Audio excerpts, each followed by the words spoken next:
धमक्या आलेल्या आहेत. वंचित बहुजन आघाडीच्या विरुद्ध एक घड्याळावरती उमेदवार आहे आणि त्या उमेदवाराकडनं वंचित बहुजन आघाडीच्या लोकांना मोठ्या प्रमाणामध्ये धमक्या येण्याचं सुरुवात झाली.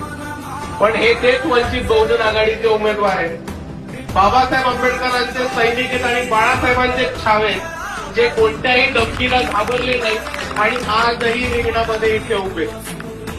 पण जे लोक धमकी देतात त्यांना मला एक गोष्ट सांगायची, की एक वेळा धमकी दिली, तुम्ही स्वतःला प्रस्थापित समजता, मोठे समजता, सरंजामी समजता, अजूनही तुमच्या डोक्यातनं जागीरदारी इनामदारी गेलेली नाही म्हणून तुम्हाला त्याला एक वेळ माफ केलं.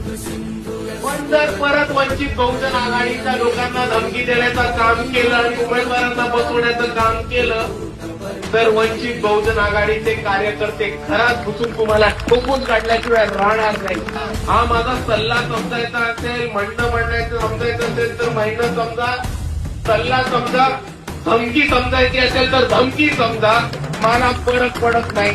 वंचितच्या उमेदवारांना जर परत बसवण्याचा प्रयत्न केला तर हा वंचित बहुजन आघाडीचा कार्यकर्ता तुम्हाला सोडणार नाही. एवढं तुम्ही ताल्यांवर याद राखा. एवढं इकडे उभं राहून